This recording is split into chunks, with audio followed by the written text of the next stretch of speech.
Hey everyone, and welcome back to Book Summary Podcast. Today, we're going to be diving deep into a book that really flips the script on entrepreneurship. It's called Buy Then Build by Walker Deibel. Okay. And get this, he basically argues that buying an existing business might actually be a smarter path to success than that classic, startup grind that everyone talks about. Right. So if you're tired of the same old startup advice, hit that like button, subscribe, and let's dive right in. I think one of the most interesting things right off the bat is that Walker doesn't sugarcoat things. Yeah. He throws out a pretty sobering statistic. 90% of startups fail. Wow. And he even argues that it might be even closer to 99%. So it really makes you wonder if all those hustle and grind stories are kind of missing a big part of the picture. Okay. That's pretty grim. But where does this buy then build thing come in? Well, he uses this statistic to set the stage for his alternative, which is what he calls acquisition entrepreneurship. And he's basically saying, look, instead of rolling the dice with a startup, why not buy a business that's already proven itself? You get a head start on profitability, you get a built-in customer base, and way less risk. So it's almost like skipping the line at the amusement park, but for business. Yeah, exactly. I'm intrigued, but it still sounds kind of daunting. Like buying a whole business, that's got to be expensive, right? Actually, Walker makes the case that it can be surprisingly affordable. He gives this example of a company that's generating $216,000 in annual cash flow. And he says that that kind of business could be acquired for a price comparable to a real estate investment. Wait, really? So you're saying it's like buying an apartment building, but instead of collecting rent, you're collecting profits from a business? Exactly. And just like in real estate, that concept of margin of safety applies here. You're not starting from scratch, so you have a much clearer understanding of the value you're buying into. With a startup, you're essentially throwing money at an idea and hoping it takes off. With an acquisition, you're buying an asset that has a proven track record. Okay. I see how that mitigates the risk a little bit. But doesn't it still feel kind of unsexy? I mean, where's the thrill of building something from the ground up, That's where Walker actually challenges another big entrepreneurial myth, that high growth is only for startups. He talks about this concept of gazelles, Okay. which are essentially the rock stars of the business world, that they're a small percentage of companies that are responsible for the most job creation. Right. Take a guess. What is the average age of a gazelle company? I'm going to say 5 years old, 10 years old, all those unicorn startups everyone's always talking about. Nope. Try 25 years old. Oh, wow. Okay. Yeah. His point is that these high-growth companies aren't fresh-faced startups. They're often established businesses that already have really solid foundations. They've figured out their systems, they've built up their customer base, they have that experience to weather storms. So he's basically saying that established businesses have just as much potential for growth, if not more than startups. Exactly. And there's this huge opportunity on the horizon that he calls the silver tsunami. Okay. And it refers to all the baby boomers, all those business owners who are about to retire and sell their businesses. Hold on. That kind of sounds like a doomsday scenario, though. Not at all. Think of it as a buyer's market. Yeah. There's going to be this massive influx of successful, established companies up for grabs. Companies that already have everything you need to succeed. They're just waiting for the right person to take the reins. Okay. I'm starting to see the appeal of this buy then build thing a little more. But let's be honest. Most of us aren't sitting on a pile of cash ready to buy a business. Yeah. So is this really realistic for the average person? That's where Walker's framework of the 3 A's comes in. Attitude, aptitude, and action. Okay. He argues that finding the right acquisition opportunity is less about your bank account and more about aligning your personal strengths and goals with the right business.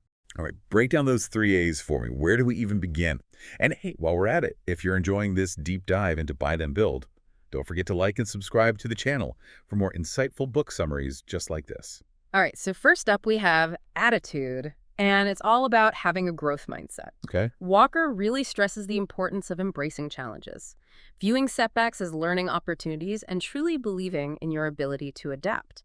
That resilience is key, especially when you're stepping into a new business. Gotcha. Okay. So a positive can-do spirit is essential. What about aptitude? This is where Walker gets super practical. He encourages you to do a personal SWOT analysis, your strengths, weaknesses, opportunities, and threats.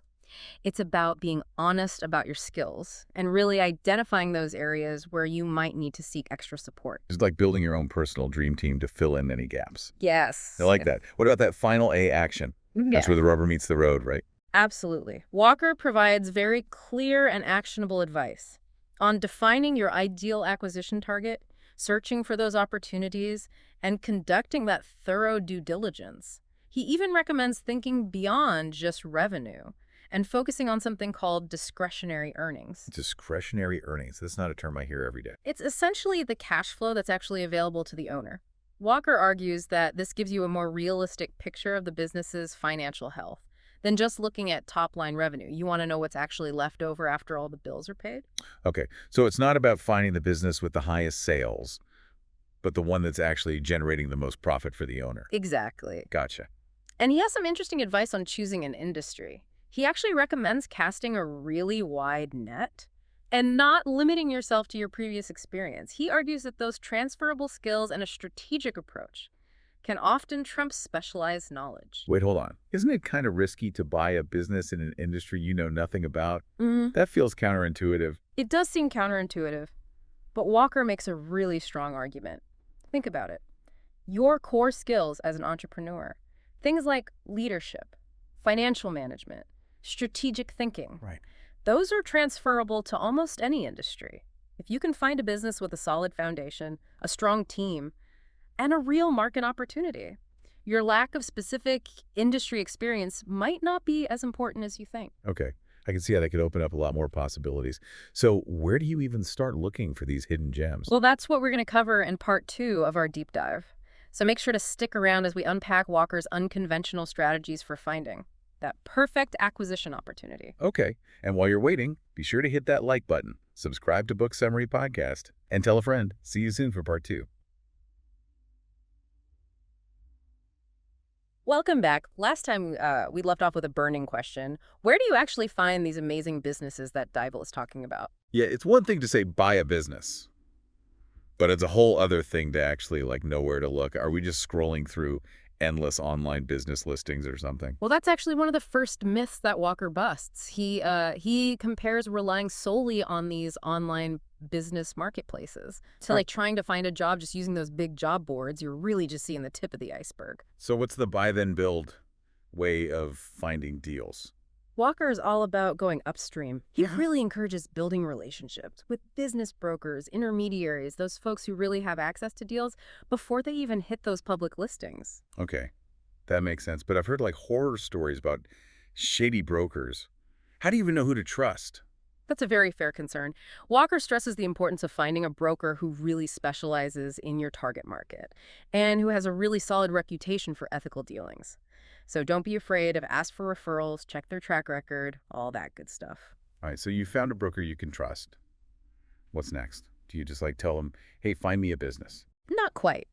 Walker highlights the importance of establishing your credibility right from the get-go.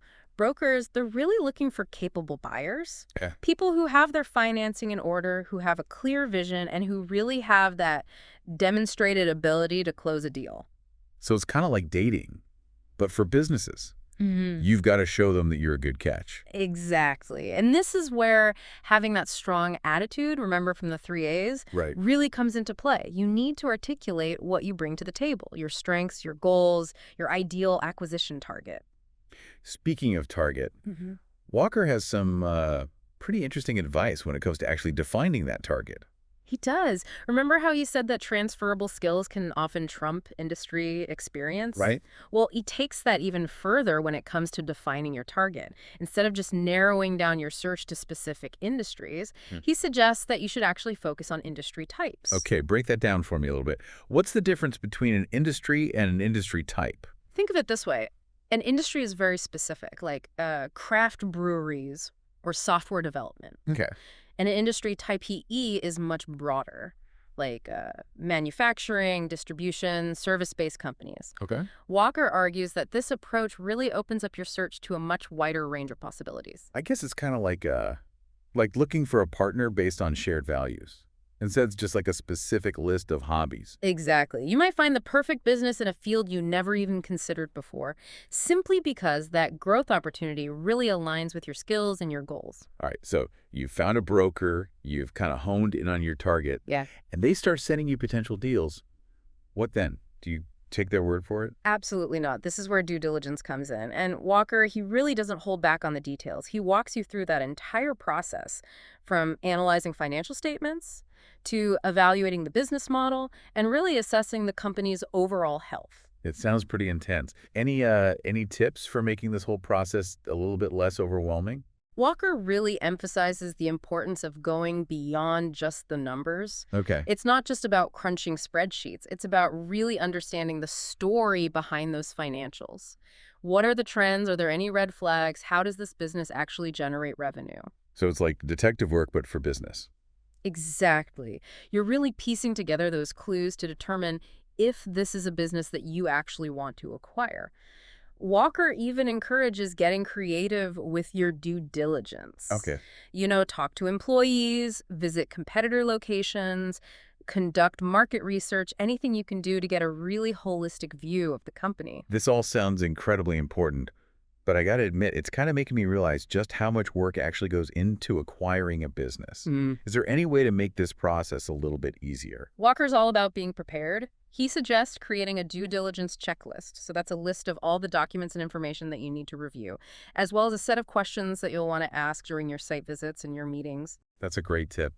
It's so easy to get overwhelmed and all that. So having that structured approach definitely helps. Yeah. So let's say you've done all your due diligence and you're really feeling good about a particular business. What happens next? That's where things get even more interesting. It's time to make an offer. Ooh, okay. Walker walks you through crafting that letter of intent, outlining all those key terms of the deal, and navigating all the back and forth of the negotiation. Ooh, negotiations. Yeah. Sounds a little bit scary.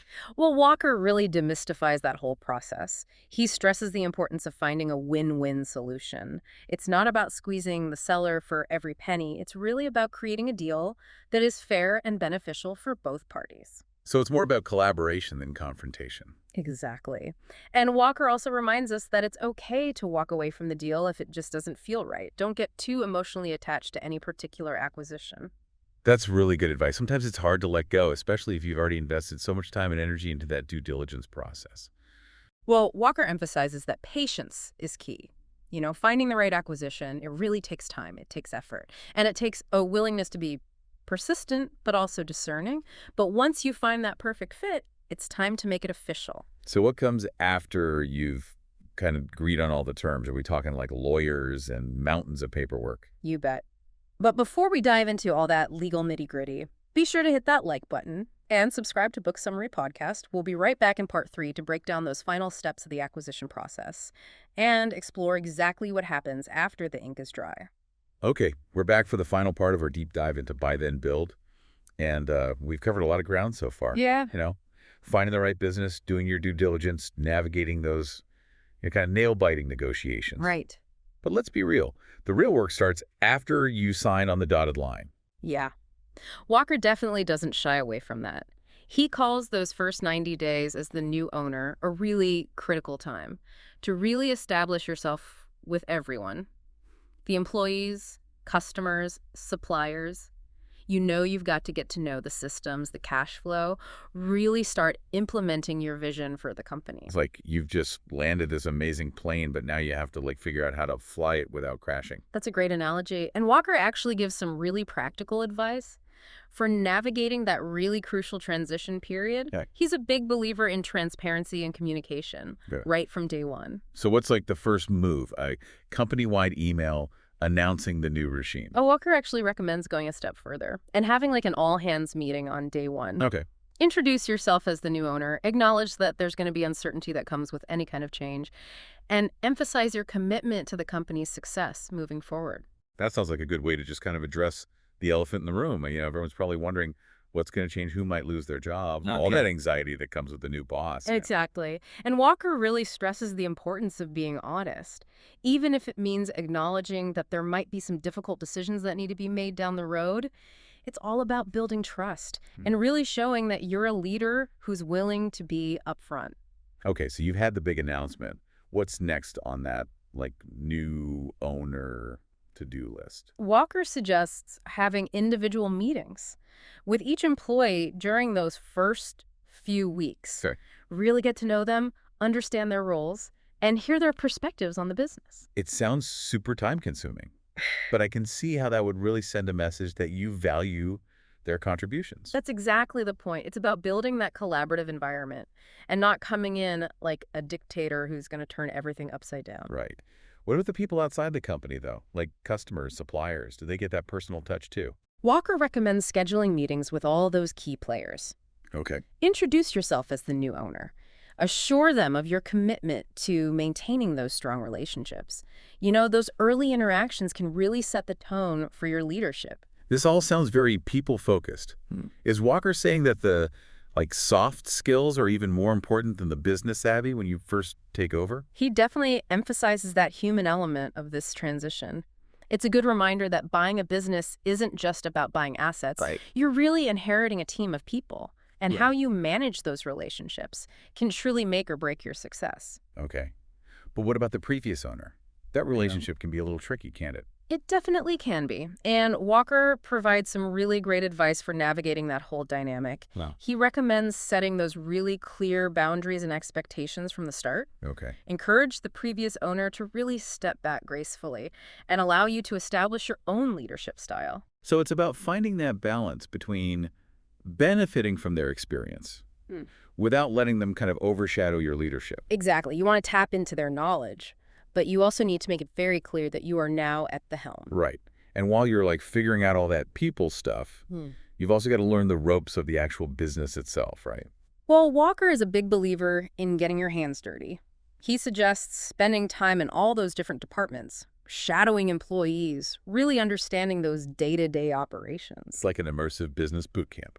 Exactly. And it helps you identify those areas for improvement, gain a deeper understanding of that company culture, spot any potential bottlenecks or inefficiencies that might be lurking. Okay. So you're learning the people, the processes. Yeah. What about the money? Walker stresses the importance of getting a handle on the financials immediately. You know, review those cash flow statements, understand those payment terms with suppliers, and make sure that those invoices are going out and getting paid on time. It's like taking the pulse of the business and making sure the blood is flowing where it needs to go. Exactly. You need to establish that financial stability and make sure that the business really has the resources it needs to thrive under your leadership. Okay, so we've laid the groundwork, we've got the people on board, the system's humming. Now it's time to actually think about growth, right? That's where Walker's vision really shines. He encourages you to really revisit your initial business plan. You know, refine your strategy based on what you've learned and start taking action. So it's not just about maintaining what the previous owner built. It's about putting your own stamp on the business and really taking it to that next level. Absolutely. Walker explores a variety of different growth strategies. Yeah. You know, leveraging technology, expanding into new markets, even pursuing further acquisitions. Hold on. Acquisitions. He's talking about buying more businesses. That's right. Walker really challenges that idea that acquisitions are only for those big corporations.